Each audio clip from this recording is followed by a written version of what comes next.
proses hilangnya dia terpisah dari tim. Oke. Ternyata dia itu masuk ke sebuah pasar. Pasar.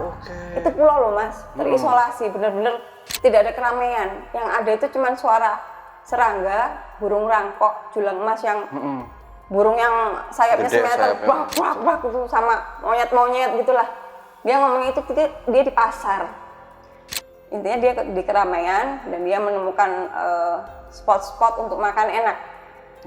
Dia makan enak lah banget. Dia menceritakan makan enak-enak. Waktu kita ketemukan kan dia mutah hijau kan, ternyata yang dimakan enak itu adalah daun. Aku tuh lihat Pak, aku dipanggil-panggil, Santure Pak Santure. Aku lihat sampean aku lihat semuanya. Aku teriak, aku nih, aku di sini. Seperti apa ya, terhalang kaca gitu.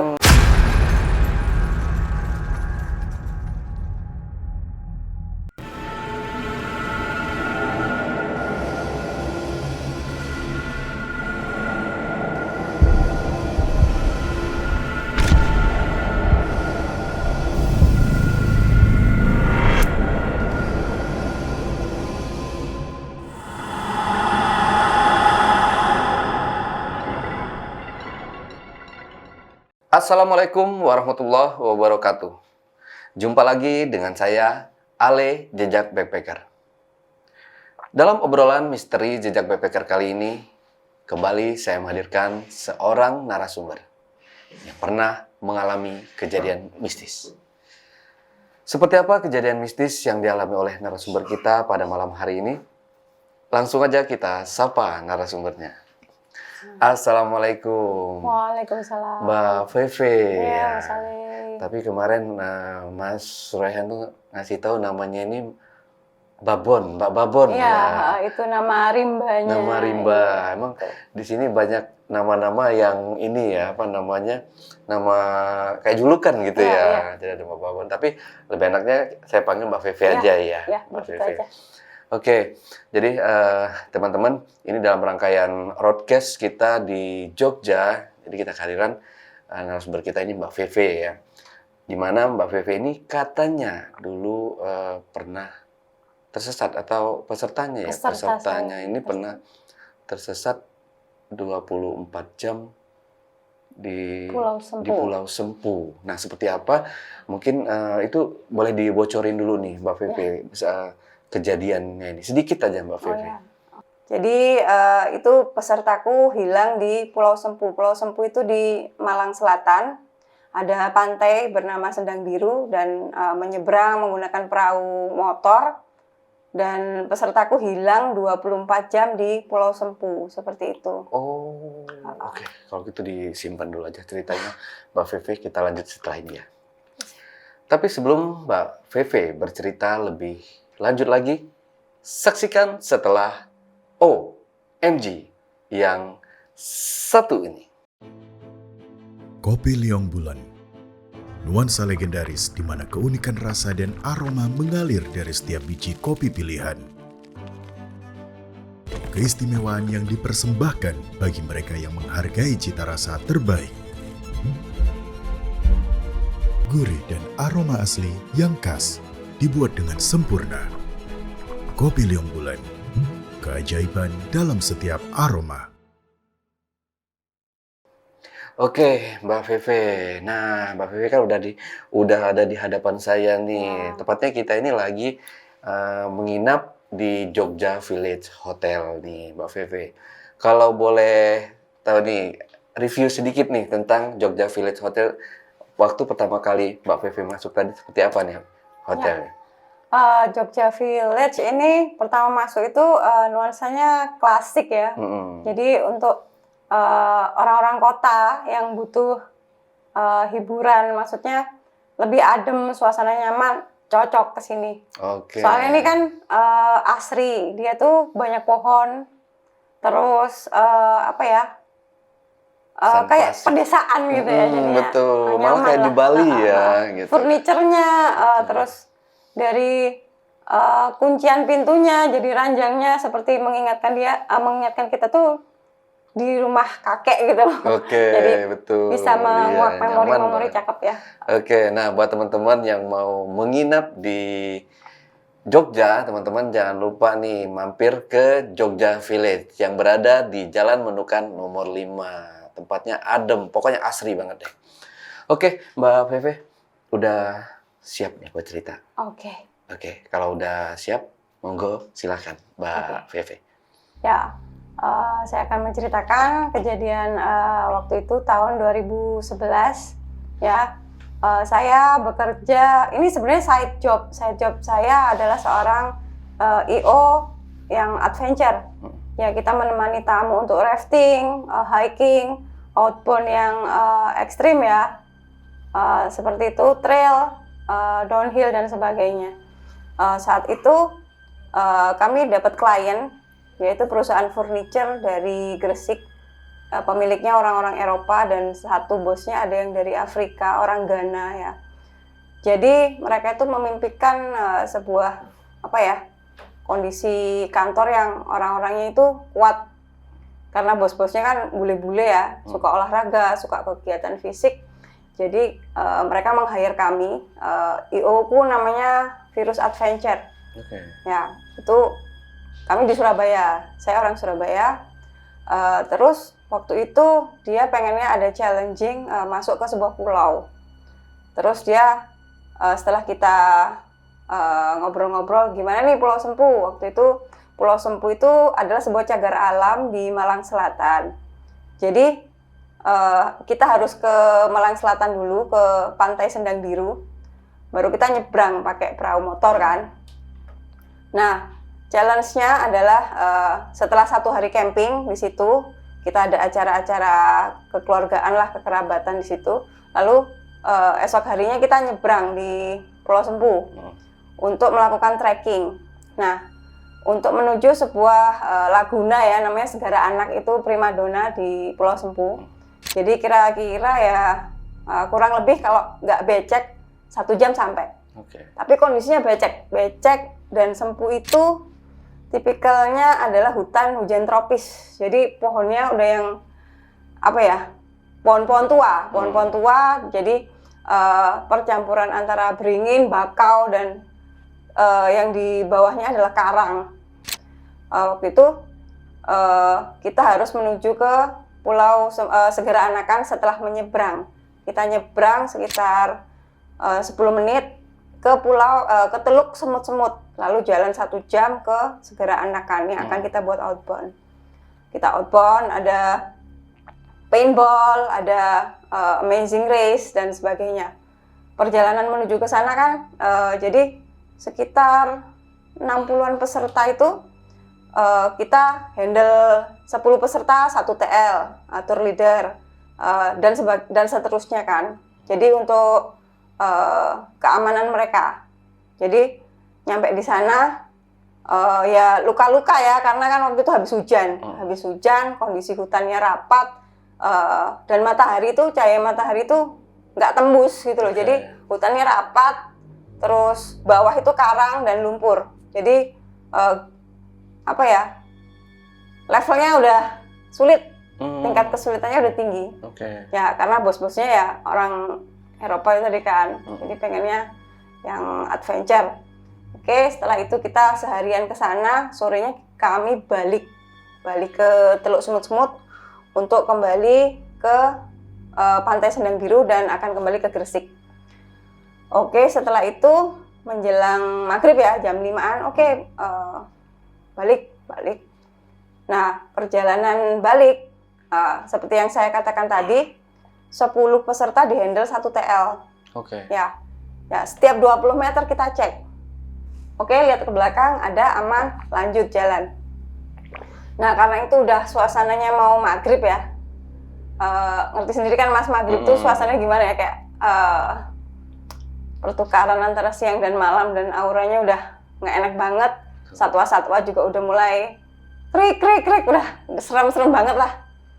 Nah, setelah itu peserta juga udah mulai agak panik lah, karena kita akan berebut perahu. Dari Teluk Semut-Semut kita ke Pantai Sendang Biru, kita nggak mungkin dong absen dulu. Pak ini naik perahu, Pak ini naik perahu.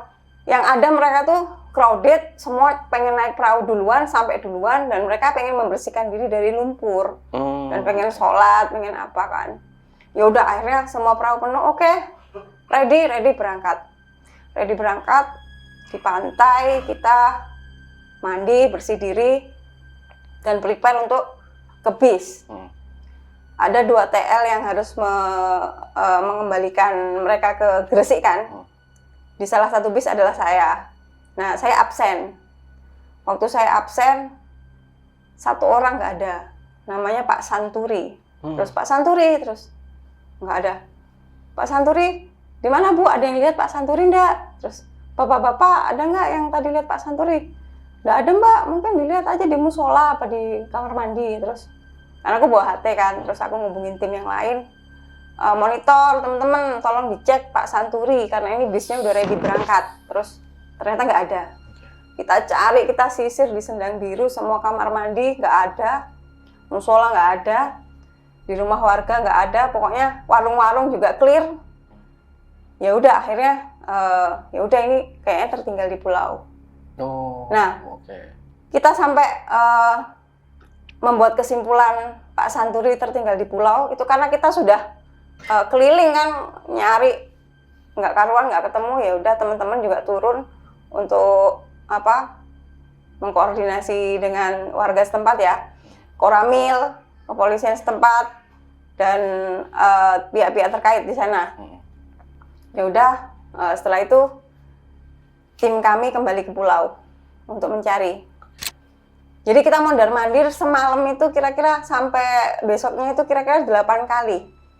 Teluk semut-semut, pantai Sendang Biru, Teluk semut-semut, Sendang Biru masuk, ngecek. Itu sudah aku bilang ya tadi, itu nggak jalur yang baik-baik aja. Jalurnya lumpur, banyak karangnya tajam sampai kakinya. Kami tuh sepatu udah nggak karuan, jadi kalau kita cuman telanjang kaki, pasti semuanya bakal luka. Nah udah, oke, semalaman kita nyari, nggak ada. Tetapi peserta yang lain harus balik kan, ke Gresik kan. Karena keluarga menunggu dan segala prosedur sudah dilakukan. Akhirnya saya dan 1 teman saya yang di bis lain harus ngembaliin peserta yang ada di dalam bis untuk balik ke Gresik. Dan proses pencarian tetap dilakukan oleh tim yang di sana plus bos saya. Bos saya orang yang keren banget, Om Benny. Dia mentalnya oke lah untuk menghadapi kekacauan seperti itu, dia bisa stabil gitu loh. Sedangkan saya yang di bis nggak stabil karena terdistrak ya sama peserta lain kan. Ayo gimana Mbak kalau anak istrinya tahu hilang, terus orangnya mati, siapa yang mau ngidupin? Terus jadi aku sampai ya udah mentalku abis, di situ abis banget.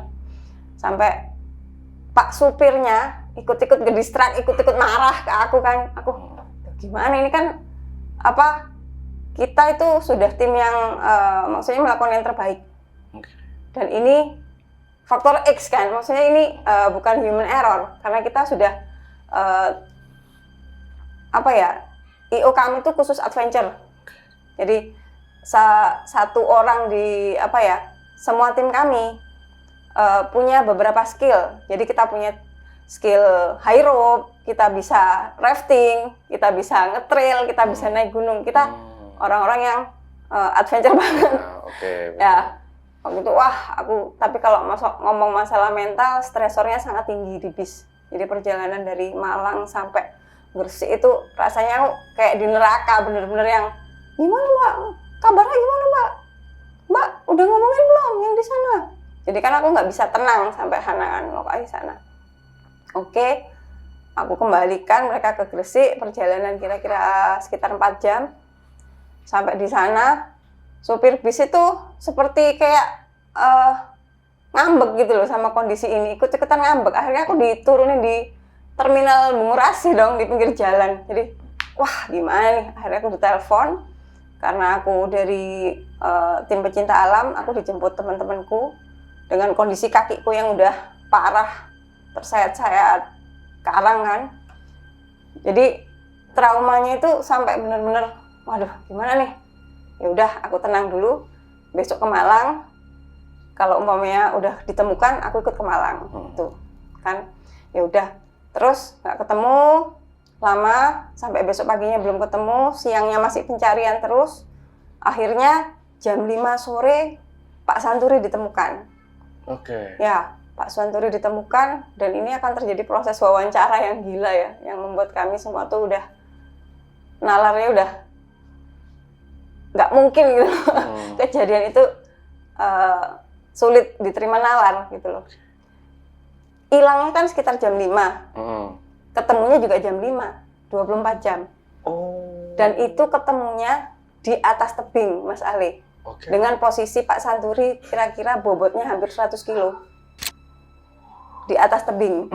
Jadi kan Pulau Sempu itu kars ya Pak, lautan, jadi banyak karang-karang, banyak tebing-tebing gitu kan. Terus ya udah akhirnya ke Malang, dievakuasi menggunakan tali temali, high rope. Jadi tim kami climbing, pasang anchor segala macam untuk nurunin Pak Santuri dari tebing, ya kan? Dari tebing oke, kita turunin, kita tidak menaikkan apa-apa, pokoknya kita jaga psikologisnya dulu. Lalu dia muntah hijau gitu kan, ternyata dimakan daun-daun gitu kan, dan dehidrasi. Udah langsung kita evakuasi waktu itu ke RSUD Saiful Anwar ya kalau di Malang tuh. Oke, setelah dilakukan perawatan di ruang VIP, keluarga dijemput dari Gresik ke sana, bos dan tim melakukan wawancara.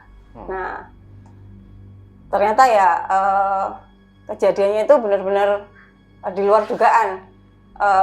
Dia bisa menceritakan dengan runut gimana proses hilangnya dia terpisah dari tim. Ternyata dia itu masuk ke sebuah pasar. Pasar. Itu pulau loh Mas, terisolasi, benar-benar tidak ada keramaian. Yang ada itu cuma suara serangga, burung rangkok, julang emas yang burung yang sayapnya semeter, brak gitu, sama monyet-monyet gitulah. Dia ngomong itu dia di pasar. Saya tuh masuk pasar, Pak, yang wawancara kan Pak Beni, bosku. Gimana Pak? Terus saya itu awalnya ngikutin bau wangi, bau enak.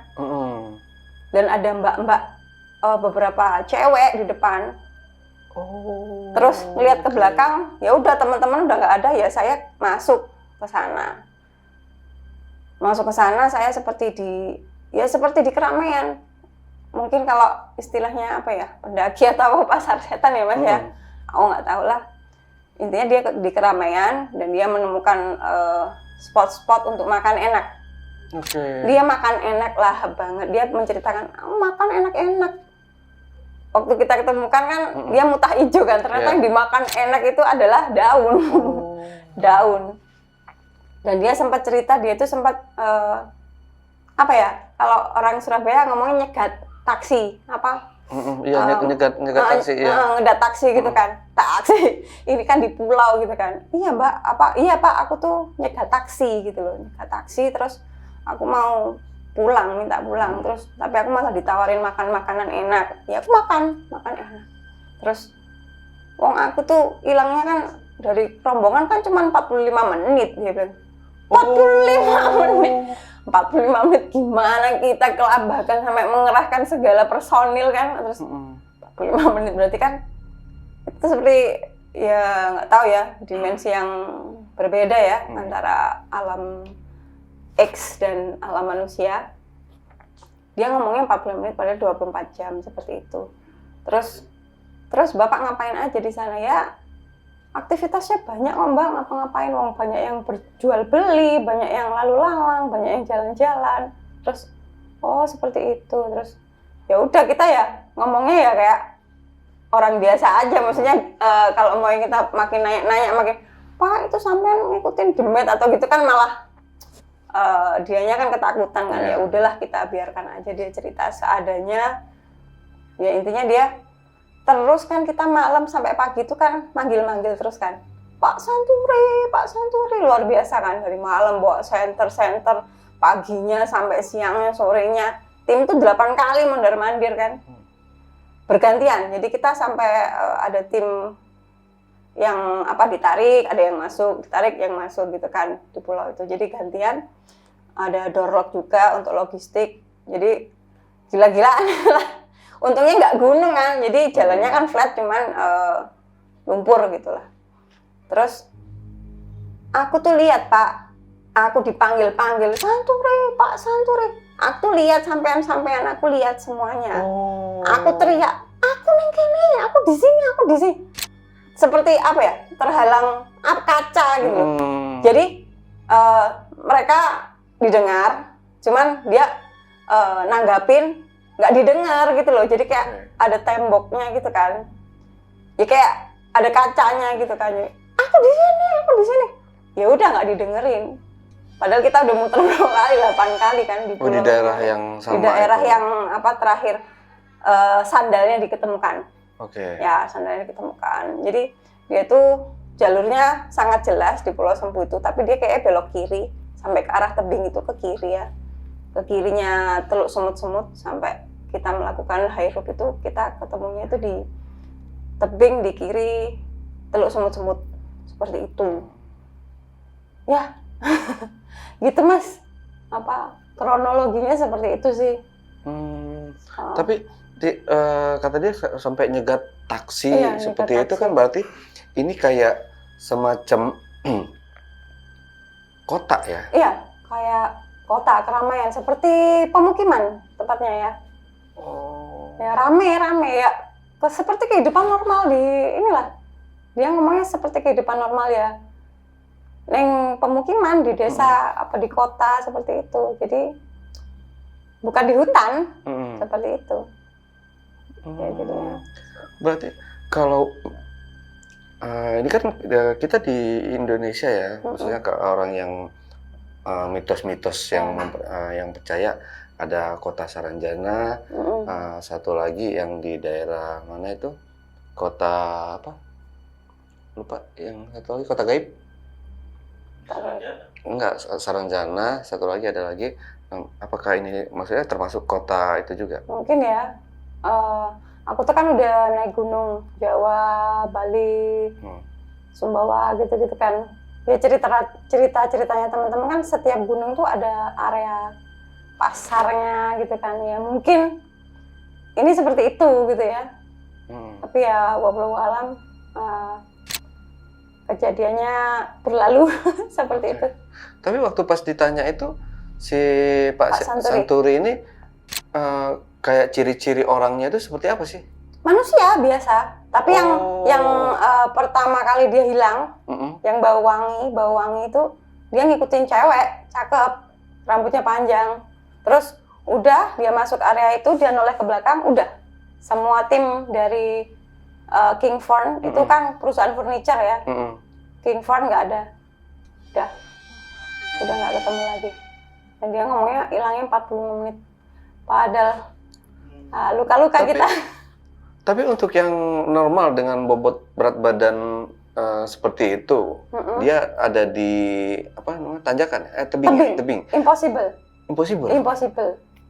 Kita nuruninnya susah loh, pakai descending loh. Jadi kita climbing, masang ancor, pasang harness ke Pak Santuri, baru kita nurunin ke bawah. Kita belay pelan-pelan loh itu. Itu jalurnya tebingnya itu curam sekali.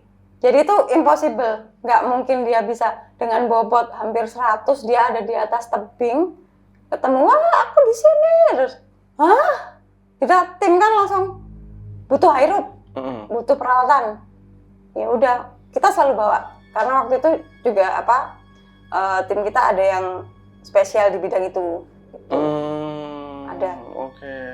Jadi tidak mungkin.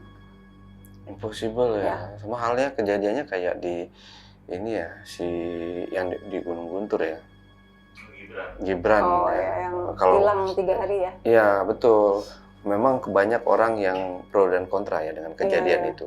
Tapi setelah kita menelusuri langsung ke lokasinya di mana tempat Gibran pertama kali ditemukan, itu sangat impossible gitu loh, bisa nyampe ke situ. Aksesnya sulit. Kan? Kita aja masih pakai ya apa Iya, namanya tali temali. semi climbing Iya, lah gitu. iya. Terus jaraknya juga ke situ tuh nggak ada orang, jarang sekali orang yang ada di posisi itu gitu loh. Nah, tapi waktu itu Mbak Feve ada kayak mungkin kita sebagai Muslim ya, Ya. entah itu baca-baca sesuatu biar ini segera diketemukan Iya atau pasti. apa namanya ada ustadz apa atau yang lainnya kayak gitu Ya, Mbak jadi Feve. waktu kita apa ya membuat kesimpulan Pak Santuri hilang. Mm-mm. Jadi kan bos kan lapor ke pihak-pihak terkait, pihak Cagar Alam, Koramil setempat, kepolisian dan kita manggil ini juga dong orang pintar. Ya orang yang maksudnya ya gitulah kalau buat doain gitu kan. Ya ada semuanya terlibat sampai warga pun terlibat. Oke. Semua kerjasama. Yang kurang support ya yang kepolisian ya kayak ini butuh personil nggak? Kalau butuh lapor komandan dulu. Seperti terkesan ini tuh kita butuh quick respon, kita butuh bantuan pihak-pihak di sana, tapi kok kayak kesempatan buat minta duit gitu lah intinya. Nggak asik banget lah.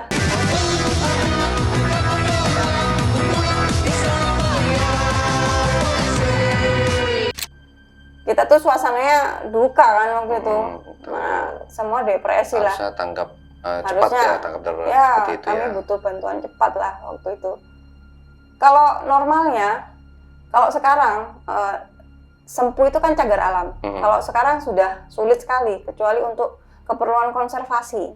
Kalau dulu gampang, kalau dulu tinggal beli tiket, keperluannya apa, pesen perahu, nyebrang langsung. Tinggal bayar perahunya berapa, dijemput jam berapa bisa. Kalau sekarang nggak bisa, benar-benar nggak bisa, steril. Karena Sempu waktu itu yang kami buat outbound itu, yang kayak Laguna Segara Anak itu sempat rusak parah karena terlalu ini ya bebas. Jadi sekarang udah steril lagi, kembali steril lagi. Apalagi dengan kejadian-kejadian yang seperti ini, tim kami kejadian ini kita masuk media loh mas. Kita masuk Radar Malang, kami masuk Femina, sampai petinggi-petingginya King Fun tuh sampai marah kan, sampai ya datengin media-media tersebut. Jadi ini tuh bukan IO-nya, maksudnya bukan human error, ini faktor X, jelas faktor X. Jadi kami tahu kinerjanya IO-nya seperti apa. Bahkan tahun depannya masih pakai kami. Karena kami benar-benar prosedurnya untuk sampai Pak Santuri ketemu ini benar-benar terlibat gitu loh, pasang badan gitu loh. Jadi jadi bos-bosnya yang bule-bule itu malah semua warga, semua yang terlibat bantu semua disupport dana. Jadi digantilah Pak Beni habis berapa nih, diganti semua. Jadi kami kerja profesional seperti itu, nggak main-main lah. Nah itu makanya walaupun itu kejadiannya 2011, tapi melekatnya itu di tim kami itu seperti pelajaran berharga. Jadi kayak kita tuh lebih kalau handle peserta lebih hati-hati, lebih nggak celometan ya. Iya betul, kan, sompral gitu ya. Iyalah ngomongnya celometan gitu kan. Tim-tim teman-teman Surabaya kan ngomongnya wah tarner. Jadi kita lebih lucu gitu. Gitulah mas. Jadi kita lebih jaga mulut, jaga perilaku, itu harus, karena ya dimanapun berada kan di sana pasti ada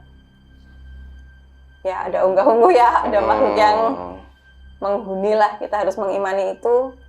Ya mencela-menceli sampean ceplas-ceplos terus ngomong kotor, itu memang itu benar-benar harus dijaga, karena itu dari kejadian-kejadian seperti mungkin seperti itu kita jadi dapat pelajaran kayak gini kan, mungkin ya ada yang nggak terima makhluknya sana atau kayak gimana. Tapi memang si Pak Santuri ini waktu hilang itu sebelumnya dia nggak kayak mungkin dia ada salah dalam ngomong atau dia melakukan sesuatu hal yang mungkin di makhluk di sana itu nggak suka. So far normal semua ya, cuman kondisinya semua pasti lelah. Ya, untuk kejadian-kejadian seperti itu tuh kalau apa ya, lelah, ngantuk, kita kan gampang ya untuk kesana gitu kan. Ya mungkin lelah itu. Jadi kita kan start trekking itu kan habis sarapan pagi kan, sekitar jam 8, outbound, makan siang pun di sana, sore baru kita balik. Itu kan menguras tenaga banget. Jadi mungkin ya hilang fokus, mungkin seperti itu. Kalau untuk celometan atau buang air sembarangan kayaknya enggak deh. Kayaknya enggak. Oke. Nah berarti si Pak Santuri ini pada saat ditemukan itu dia dalam keadaan sadar dan mungkin pakaiannya atau segalanya itu kayak mungkin ada yang lecet segala macamnya itu, Mbak. Ya, Pak Santuri dia ditemukan dalam kondisi duduk di atas tebing. Itu sudah bibirnya pecah-pecah, dehidrasi, dan dia udah lemes. Udah lemes, tapi ya kotor semua memang, dia kotor semua. Tapi dia udah lemah ya, dia udah nggak bisa apa-apa. Jadi kalau mau yang kita disuruh jalan pelan-pelan gitu, ya nggak bisa, orang itu di atas tebing, jadi takut malah kejadian jatuh, jadi makin nggak safety kan. Udah lemes, terus dia muntah hijau itu tadi di atas tebing. Terus dia nggak punya minum sama sekali kan, jadi nggak bawa minum, jadi dehidrasi parah dia. Oke, nah ngomong-ngomong tersesat nih Mbak Veve ya, ini mungkin pengalaman Mbak Veve yang kesekian kalinya mungkin ya kalau tersesat atau mungkin ada celaka ringan lah kayak gitu ya, banyak lah namanya trip ya, trip kayak gitu Mbak Veve ya. Nah pernah nggak sih Mbak Veve di tempat lain selain di Sempu ini ngalamin kejadian kayak mungkin Mbak Veve itu sesat atau disesatkan oleh makhluk di wilayah itu pernah juga Mbak? Ya selain Sempu, pengalamanku terkait mistis, sebenarnya aku tuh tidak punya bakat melihat atau apa ya, cuman benar-benar ini kejadian nyata gitu loh. Arjuna Mas. Arjuna itu nggak tahu, aduh kan merinding kan aku kalau bilang Arjuna. Apa ya, Arjuna itu kayak wah nggak cocok lah sama aku atau gimana ya Mas. Selalu jadi aku ke Arjuna, Welirang. Arjuna sama Welirang itu dua gunung yang gabung ya. Jadi pertengahan pertemuan antara Arjuna dan Welirang kalau dari jalur Tretes itu adalah di pos Pondokan. Nah di antara dua jalur itu kalau di peta ada petanya gitu, itu namanya Alas Lali Jiwo. Itu orang Jawa Timur pasti tahu. Kalau petualang Jawa Timur era-era dulu pasti tahu itu. Jadi aku mengawali pendakian itu SMP. SMP itu at the first time ya ke Welirang. Ya. Jadi kalau kita ke kanan itu ke puncak Welirang, kalau ke kiri itu ke puncak Arjuna. Tapi Alas Lali Jiwo itu melingkupi kedua gunung itu. Ada petanya itu, Alas Lali Jiwo. Nah, di Alas Lali Jiwo ini namanya juga Lali Jiwo ya. Jadi bisa melenakan jiwa ya ketika kita lengah, ngantuk atau ngomong kotor itu tadi.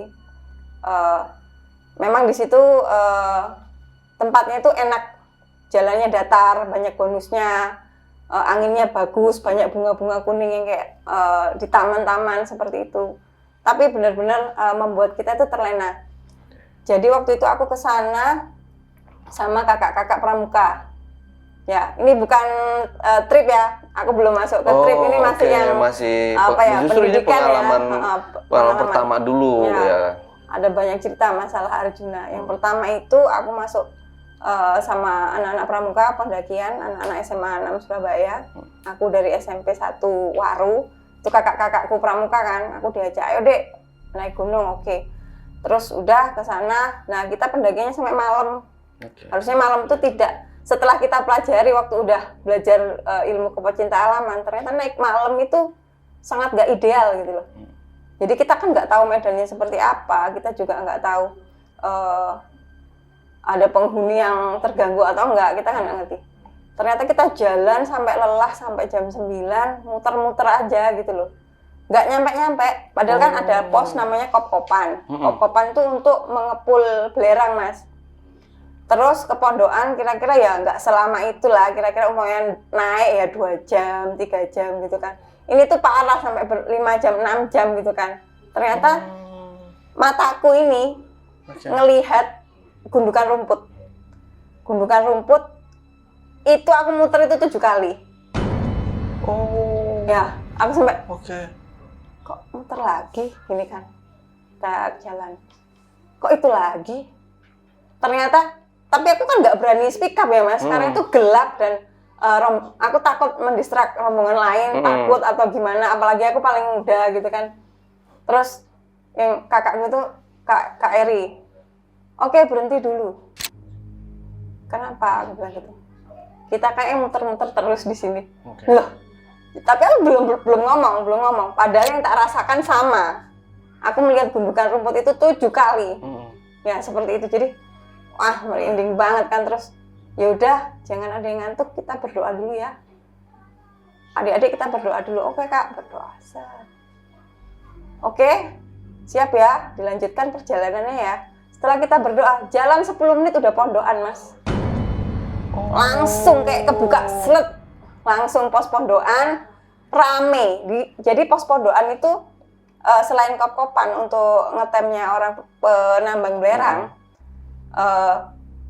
kita di pondokan dulu. Jadi banyak pengepul belerang di situ. Dari kawah ke pondokan dulu, nginep dulu di situ, ada warung, rame banget. Ini kan nggak mungkin kita jalan 7 kali muter. Setelah kita sadar, kita berdoa, menyadarkan diri, jalan 10 menit, pondokan. Itu kejadian pertama. Itu aduh, aku kalau ingat Arjuna itu kayak Berarti berapa jam waktu muter-muter itu aja? Muter-muter itunya aja kayaknya 1 jaman lah. Capek banget lah. Kita sampai capek banget. Tapi jalannya nggak naik, Mas. Tali jiwa tuh flat. Oke. Ya melenakan jiwa lah. Enak sebenarnya jalurnya itu. Tapi kok nggak nyampe gitu kan. Nggak tahu kita salah apa ya. Mungkin ada yang kalau Arjuna itu pantangannya kan biasanya menstruasi, pakai merah gitu kan kalau Arjuna tuh. Tapi waktu itu kita sih nggak tahu kenapa kita muter-muter 7 kali. Itu kejadian pertama di Arjuna dan banyak. Terus pendakian kedua SMA di alas yang sama, di titik yang sama. Ini aku dulu SMP kan, udah SMA aku masuk Sispala, siswa pecinta alam SMA 16 Surabaya. Masuk. Terus pendakian ke Ulirang 14 orang. Saya termasuk di dalamnya. Lali jiwo di titik yang sama. Temanku cowok-cowok berantem kayak mau udah bunuh-bunuhan. Waduh. Wah, ngomong Surabayaan, dadar kok kayak udah mau antem-anteman. Jadi ada temanku namanya Yayan sama Ananta. Itu aku inget banget karena apa? Ini kejadian-kejadian yang nggak bakal tak lupa seumur hidup. Kok bisa orang berkawan di Sispala kompak banget, tiba-tiba di situ nggak ada angin, nggak ada hujan, berantem mau bunuh-bunuhan. Udah, terus marah-marah nggak karuan. Setelah disadarkan, aku inget kejadian aku muter 7 kali kan. Oh lali jiwo. Aduh, aku jadi kayak terulang lagi. Akhirnya seperti yang dilakukan Kak Eri, kakakku pramuka. Aku udah diam. Akhirnya kami duduk dulu. Apa sih kamu tuh? Kita jadi mendaki nggak? Berdoa dulu. Udahlah, berdoa dulu sama 10 menit pondokan. Gimana dong Mas Arjuna? Ya memang Arjuna terkenal memang. Ini baru yang sisi tretes ya. Arjuna itu jalurnya ada yang jalur paling gila itu jalur Purwosari. Itu jalur percandian. Jadi mungkin pernah denger ya di sana itu kayak jalur pertapaan. Kalau Mas Ale ngerti di film Tutur Tinular masih ada yang pakai kain putih resi-resi itu masih ada. Di jalur yang Purwosari Kaliwatu masih yang kayak ada sanggul atau apa iya, gitu kayak ya? resi-resi gitu masih ada. Jadi kalau yang jalur Purwosari itu, jadi di bawah itu ada pos namanya Goa Ontobugo. Itu banyak bunga-bunga untuk sesembahan, semedi atau pesugihan dan sebagainya lah. Habis Ontobugo ada pertapaan lagi namanya Dewi Kunti. Itu udah kayak yang film-film kolosal itu loh Mas. Udah ada rumah-rumah, ada orang-orang bertapa, ada resi-resinya. Itu emang benar-benar ada. Itu ada. Orang bertapa. Waktu itu Mbak Feve ngelihat. Ngeliat, banyak banget di situ. Bertapanya itu dia fokus. Ada ruangan-ruangannya. Gitu. Jadi ada padepokan-padepokannya. Ada itu namanya Dewi Kunti. Dewi Kunti naik ada padepokan Eyang Sakri. Eyang Sakri naik lagi ada namanya Eyang Semar. Eyang Semar itu udah di ketinggian berapa ya? Udah dingin banget itu di situ. Tapi sebelum Eyang Semar itu ada kayak perguruan silat di tengah hutan gelap. Itu yang bikin pendaki makduk gitu. Jadi noleh kanan gitu ternyata ada rumah di tengah hutan. Ternyata ada orang latihan silat gitu kan. Habis dari itu baru Eyang Semar. Eyang Semar naik dikit punggungan ada Makutoromo. Makutoromo itu ada makam-makam kuno, makam-makam raksasa dari batu-batuan gede-gede banget. Dan di situ ada satu rumah yang menghuni juga resi, yang pakai putih-putih gitu tuh loh. Pertapa ya mungkin ya, bukan resi ya. Kalau resi itu kayak apa sih? Tapi kalaupun pertapa mereka melakukan itu berarti kan ada niat atau ada keinginan yang mereka dia tuh nggak pulang-pulang Mas, dia di situ.